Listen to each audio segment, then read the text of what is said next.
El niño que dibujaba gatos, de Lafcadio Hearn. Hace mucho, mucho tiempo, en una pequeña aldea de Japón, vivía un pobre campesino y su esposa, que eran muy buenas personas. Tenían muchos hijos y les resultaba muy difícil alimentar a tantos. El mayor, cuando cumplió 14 años, ya era lo bastante fuerte para trabajar con su padre. Y las niñas habían aprendido a ayudar a su madre casi desde que empezaron a caminar. Pero el más pequeño de todos, que también era varón, no parecía apto para el trabajo duro. Era muy inteligente, más que todos sus hermanos, pero pequeño y débil, y la gente decía que no crecería mucho más. Por eso sus padres pensaron que lo mejor sería que se hiciera sacerdote en lugar de campesino. Un día lo llevaron al templo de la aldea y pidieron al anciano y bondadoso sacerdote que allí vivía que aceptara al niño como su acólito y le enseñara todo lo que un sacerdote debía saber. El anciano habló con amabilidad al muchacho y le hizo algunas preguntas difíciles. Tan inteligentes fueron sus respuestas que el sacerdote consintió en acogerlo en el templo como acólito y educarlo para que, con el tiempo, se convirtiera en sacerdote. El niño aprendía rápido lo que el anciano le enseñaba y casi siempre era obediente. Pero tenía un defecto.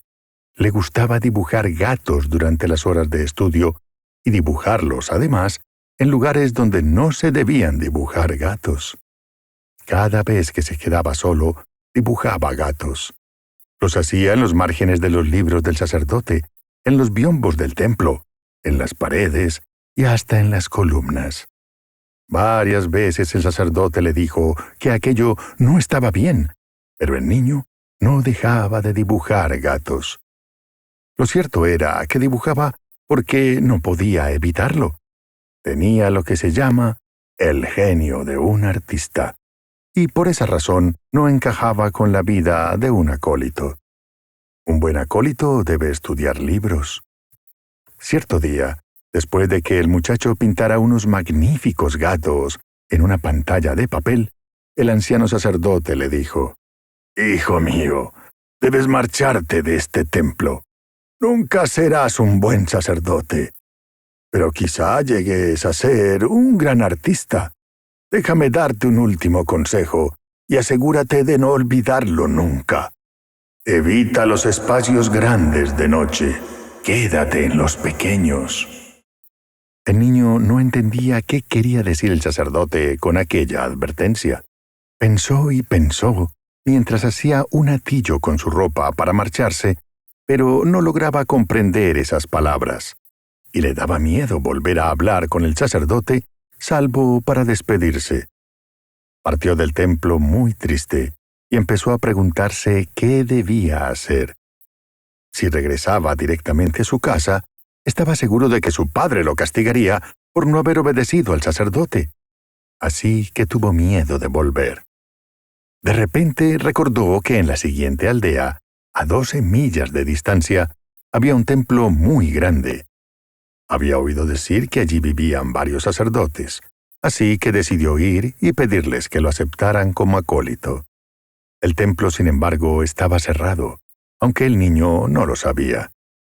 La razón era que un duende había ahuyentado a los sacerdotes y se había adueñado del lugar. Algunos bravos guerreros habían acudido allí de noche para matar al duende, pero jamás habían vuelto con vida. Nadie le había contado estas cosas al niño, así que emprendió el camino con la esperanza de ser bien recibido. Cuando llegó, ya era de noche y la gente dormía, pero vio el gran templo en lo alto de una colina, al final de la calle principal, y distinguió en su interior una luz. La gente que narra esta historia asegura que el duende solía encender esa luz para atraer a los viajeros solitarios que buscaban cobijo. El niño se dirigió directamente al templo y llamó a la puerta. No se oía nada dentro. Llamó una y otra vez, pero no apareció nadie. Por fin, empujó suavemente la puerta y descubrió con alegría que no estaba asegurada. Entró, vio la llama de una lámpara, aunque no vio sacerdotes. Pensó que alguien acudiría pronto y se sentó a esperar. Notó que el templo entero estaba cubierto de polvo y lleno de telarañas, y pensó que, sin duda, los sacerdotes agradecerían tener un acólito que limpiara aquel lugar. Se preguntó por qué habrían permitido que todo se ensuciara tanto. Lo que más le llamó la atención fueron unos grandes biombos blancos perfectos para pintar gatos. A pesar del cansancio, buscó si había un estuche con útiles. Encontró uno, preparó tinta y empezó a dibujar gatos. Pintó una gran cantidad de gatos en las pantallas, y entonces comenzó a sentir un sueño profundo. Estaba a punto de tumbarse a dormir junto a uno de los biombos cuando recordó las palabras: «Evita los espacios grandes, quédate en los pequeños». El templo era muy grande.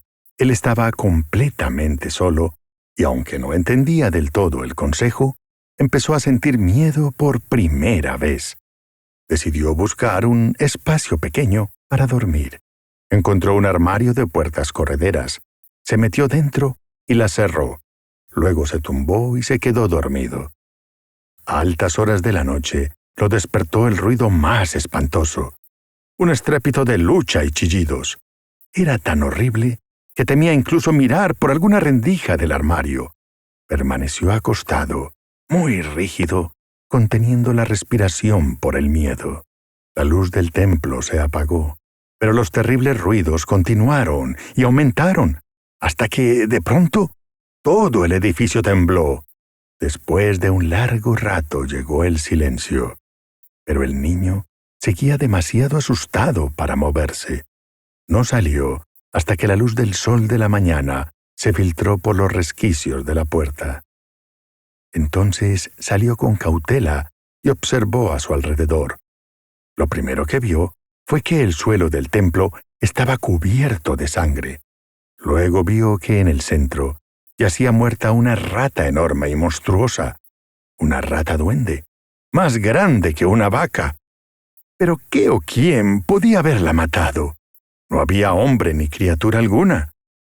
Entonces el niño se fijó en que las bocas de todos los gatos que había dibujado la noche anterior estaban rojas y húmedas de sangre.